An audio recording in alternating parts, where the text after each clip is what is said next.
Welcome to Cartoonist Kayfabe. My name is Ed Piskor. And I'm Jim Rugg. Today we're going to be taking a look at Frank Miller's Fantastic Four in the pages of Marvel Team Up, issue 100 to be precise. But first, Kayfabers, got to let you know we're going to be at Heroes Con in Charlotte, North Carolina at the end of this month, man. So if you're going, put on those Kayfabe shirts, put on those Kayfabe hats, rock those Kayfabe tote bags. Come say what's up to us, man. I would also invite you guys to like, follow, and subscribe to the YouTube channel. Hit the bell so that we can notify you when new vids are available. That helps mitigate the kayfabe effect, which is what happens whenever we talk about a comic on this channel. By early afternoon, midday, those comics disappear off of the aftermarkets online, Amazon, eBay, your local comic shops, things like that. People who get the videos first have first dibs on the cheapest copies. Also, if you watch these vids to the very end, that helps push our YouTube videos out to people who haven't seen our videos yet. Helps us grow those subscriber numbers, man, and we're only 63,000 on the way to 6.3 million subscribers that we're trying to get. So all help is appreciated.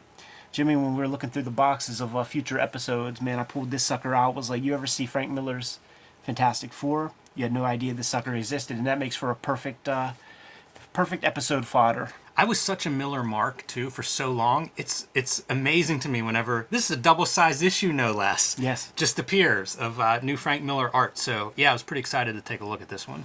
And the cool thing about Marvel Comics, certainly of this time, is that these are Marvel Method comic books. You know, it's a collaboration with Chris Claremont. You see co-creator, writer. So that means that this sucker is paced out by Frank Miller. This is 1980, so it's very early Miller, but you can see that, you could see the thought swirling around. This is not a rank and file, house-style paced comic. There's some things going on here. I love the that highlight that's running around Spider-Man's outside there. I think that looks really cool. This is a funny note. Thanks to IthacaCon 79 for inspiration. So maybe Miller and Claremont talking ideas there while they're hitting the comic circuit. That is how the Wolverine miniseries came by. A trip to, I believe, San Francisco. So yeah, maybe that's how this went down. Gives Miller an opportunity to lean into the Ditko a little bit. Certainly with the splash page, Ditko would even do these kind of buildings that were kind of suggestive at that level, because obviously the most important when you're playing with depth of field and stuff, like this is fuzzy, you want that guy in pure focus. And this is what I'm talking off the bat. You got a spread, and it's these long vertical panels. Yeah, I really appreciate that throughout this comic is Miller's layouts. Yes. To me, that's probably the big takeaway from this book. Absolutely. The other thing that I thought was really interesting, because again, there's stuff in this comic that I'm just like, I asked myself, who's this written for? Yeah. And it feels like, I would say a 9 or 10-year-old. Somebody who's never thought about sex. Right. And not because there's something sexy in this comic, but it just feels like this is a kid. It's written for kids, although there's some stuff that doesn't fit for kids. But I thought that's what you were getting at. I'm not till we get to that point. But this kind of, this karma takes over Spider-Man's mind, and it's awkward. You know, and I love that part. To me, that's one of those things that, like, from a writing standpoint, it's such a great detail because, yeah, like, think of what Spider-Man does. How hard would it be to do these things? You know, like, even with whatever his superpowers are, like swinging around, climbing on buildings, jumping from buildings, all these different things, they'd be impossible to suddenly, like, this is what I'm going to do. And that's represented here. Yeah. I think that's such a cool idea. Even from the start, because he's a powerful being, she can't even exactly get into his head so easy. Like, it takes a couple of pages for that to even happen, and to see her represented in shadow, like, that's that storytelling stuff. You know, that's that level of thinking.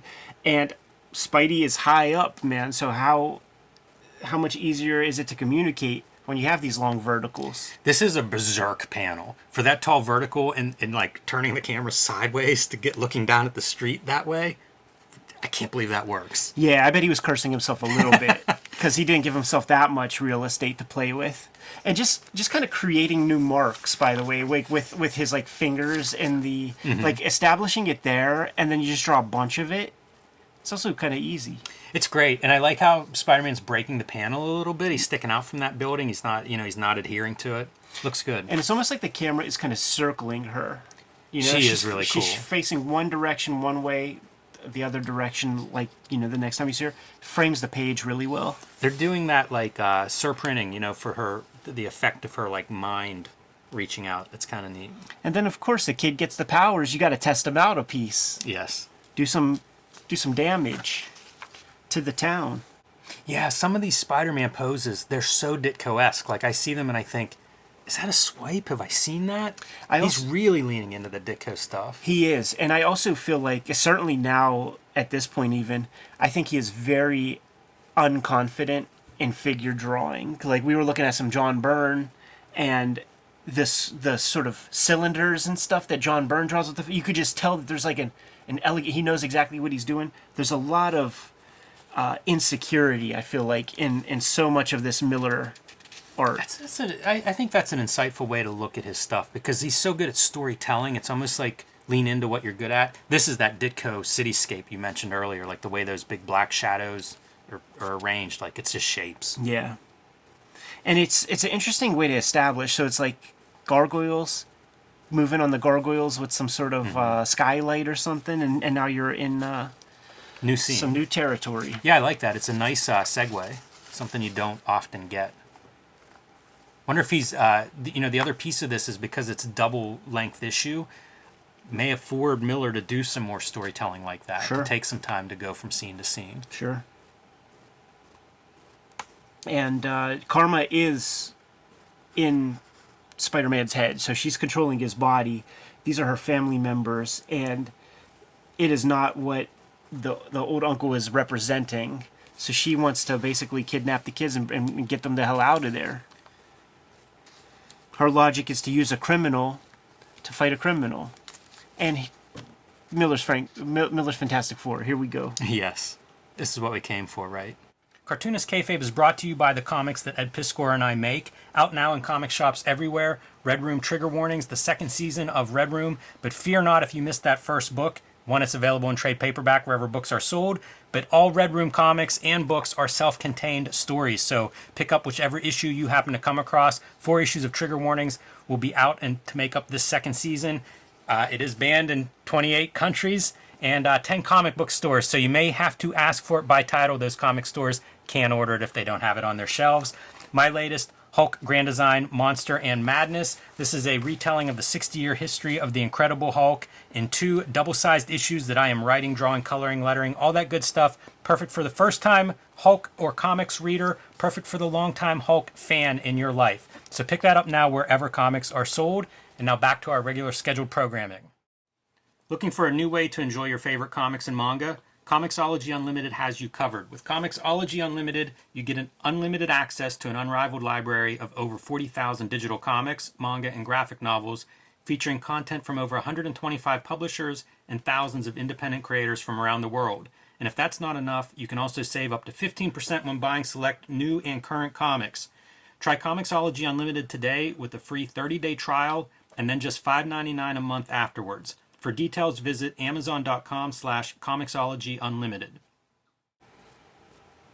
Ben Grimm in a tux. Yeah, and you see there's a lot of problem solving needed for that. Yeah. And there's a wonkiness to it.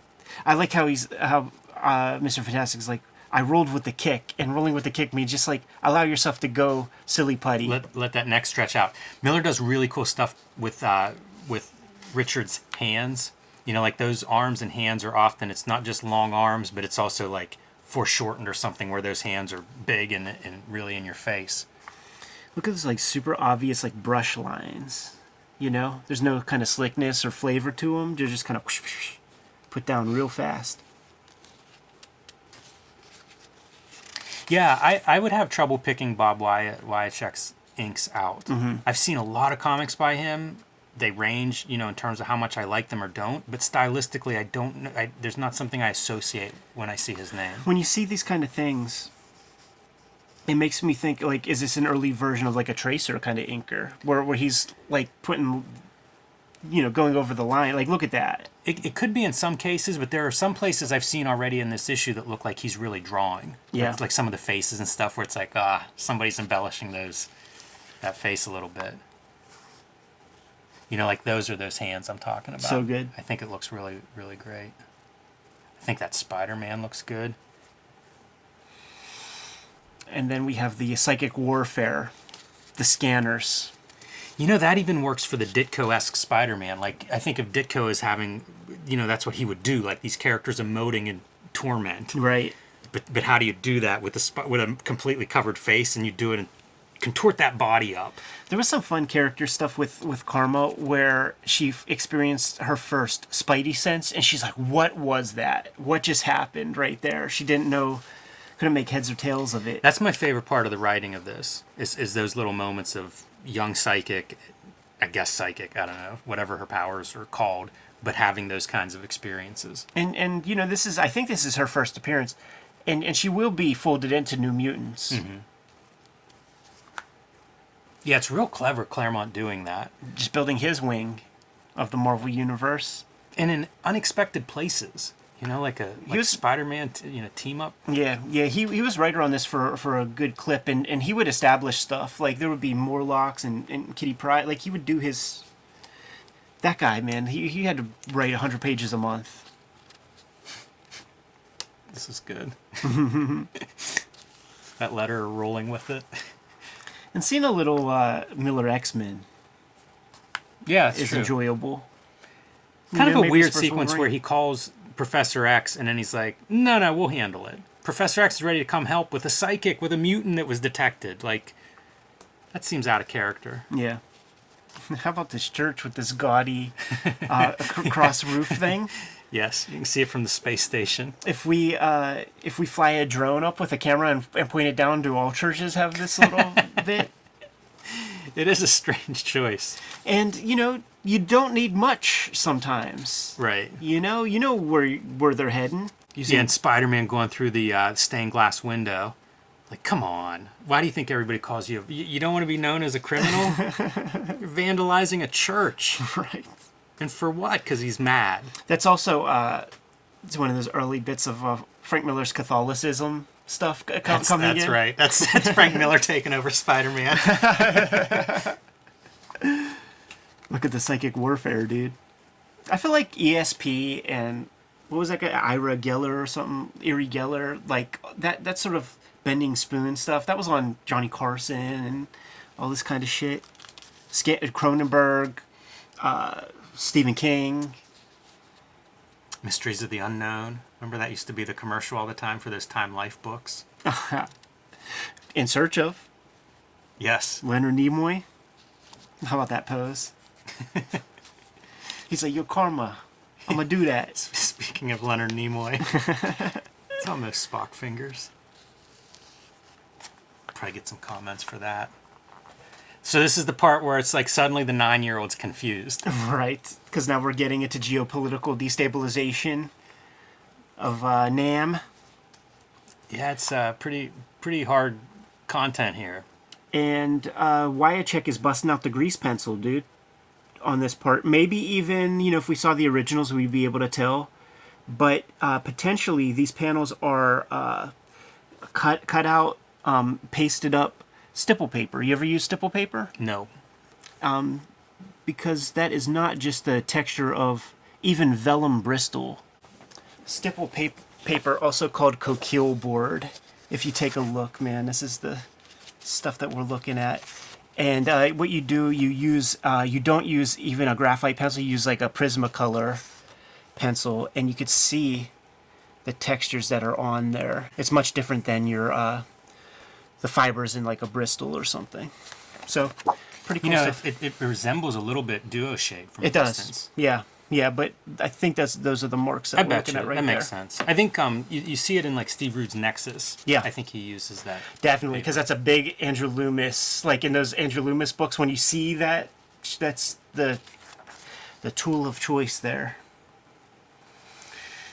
This is the part where she goes, okay, I'm going to use a criminal to catch a criminal because of the Spider-Man. She believes the propaganda. That logic seems sound. It does. Maybe she should have went Frank Castle instead of Peter Parker. Could pick a better criminal. But not as colorful. Now this becomes Has a that story. been a storyline at Marvel, like where one of these characters, like her, decides I'm gonna be this vigilante superhero and just grab villains, like Sabretooth. You just gave him one, dude. You should quit talking. You should quit talking, man. Because those jobbers are going to do it now. This becomes a storytelling issue because it's a flowy kimono that they're rocking, same color. So in various situations, like It's impossible to tell you which could of mistake them is which. him for her, and just not a good choice. Yeah, I agree. And you know, earlier we had seen like blue was her psychic color, and it would have been cool if we would have seen that here. And then if he had magenta and she had cyan, and then you know they would meet and do purples and stuff as they were battling. Yeah. But yeah, we don't get it. But what we do get, and this is another kind of cool thing, is he takes over Fantastic Four. Yes. Her brother, Karma's brother, and is controlling all four of them at once. And so now it's Spider-Man four against Spider-Man. Yes. That's a fun flop. Yeah. This is such a wrestling angle, right? Like first we saw Spider-Man under her control against the Fantastic Four being free. Now we're gonna bring it back, but we're gonna flip the rules a little bit. Yeah. Look at how this black adheres to the page, man. Yeah, this is old school newsprint. Going around water towers and stuff. So it's like good set pieces all over this boat. Yeah, it's a pretty cool. They're fighting at the docks, and Miller takes advantage of that setting. Very different than what we saw in the apartment fight. Miller's very good at doing this kind of mirroring thing. Also, if you guys look for the Howard Chaykin paradigm conversation, it's the workshops and clinics that he gave the Marvel DC guys with Klaus Janson, and he spends an hour breaking down a page that's built like this: long vertical. He uses, long horizontal. He uses, in his example, 3 verticals, long horizontal, and he breaks them down in terms of the narrative value of each image and what's going on. So I feel like there's a little of that here. Maybe he was at Upstart Studios, Frank Miller, seeing this stuff firsthand from Chaykin. Man, it'd be interesting to have Chaykin on and kind of go through that. Totally. It exists. You can find it. Okay. But I talked to, like, he's coming on, man. We're gonna break some stuff down. But when Chaykin does the piece, he then pulls out maybe 6 of his own pages and describes what works, what doesn't, yada yada. This is cool to see using white as a color. Yeah. Yeah, good restraint. Interesting to see the way Miller approaches a simplified thing. I mean, that looks like a Sin City almost. You know, lots of black. The brother dematerializes. Right. Just turns into nothing. Yeah, that white, that's what your white color is doing there. Mm-hmm. Some cool stuff there. I love the silhouette panel there in the middle. Oh, yeah. And all is right. You know, she reconnects with her peoples. It's a really good way to handle all that amount of info. Like, if all those characters were drawn, it's so many characters on the page. And it's not like you can't tell who's who. Miller's good at that stuff, man. Like, see that Doc Ock versus Spider-Man in the printing plant sequence, right? Like, sounds like the hardest thing ever to draw. Frank Miller figures out the economic way to get it done. Yeah, interesting book. I'm glad you brought it to my attention, Ed. It's, like I said, first time I've seen it, so I'm always welcome to more Frank Miller art that I haven't seen before. Yeah, absolutely. And you know, for those playing at home that didn't read every X-Men comic that by Byrne and Claremont, you have this interaction between Storm and Black Panther the first time they connect. Cry vengeance. So it's very much Sounds like a 70s movie. You know, it's 1980, so it's still super strong. And for a while, I feel like in the 70s, it was Byrne Perez, and then in the 80s, it was Byrne Miller. So this is like the Byrne Miller precursor. Some good Black Panther panels in there. Good issue if you could get your hands on that easy, man. I'm sure it's been reprinted elsewhere, but a little more Frank Miller under the microscope and some like less seen materials. Good to go, Jimmy? Yep. Kayfabers, like, follow, subscribe to the YouTube channel, hit the bell. We'll notify you when new vids are available. What's out there, man? Hulk Grand Design Monster and Hulk Grand Design Madness are in stores now everywhere while supplies last. Pick it up. 60-year history of the Hulk retooled in 2 double-sized issues. I'm writing, drawing, coloring, all that good stuff. Perfect for a first-time Hulk reader or a long-time fan. And join me on patreon.com/JimRugg, where you can see a lot more of my comics art, how I make comics, and download some out-of-print zines and mini comics of mine. Red Room Trigger Warnings, issue 1, 2, 3, potentially issue number 4 are out on the stands as we speak. Murder on the Dark Web for Fun and Profit is the name of the game in the Red Room universe. Every issue completely self-contained, so if you see an issue, scoop it up, give it a sample. If you dig it, grab another. Banned in more than 28 countries, banned in more than 10 comic shops, but you can order these comics directly from the publisher at my link tree in the description below this video. You can also hit up the Patreon, read the comics right now, man, and support the project that way. $3 for the archive. You can read more than 200 pages right now, and I put up new strips every Tuesday. Jimmy, what else do we have out there? Subscribe to the Cartoonist Kayfabe newsletter at the links below this video. You can also find Cartoonist Kayfabe t-shirts and merchandise at the links below this video. Yeah, man, we want to see you rocking those Cartoonist Kayfabe shirts when we are at Heroes Con at the end of June 2022. Without further ado, Jimmy, give them those marching orders. We'll be on our way. Read more comics.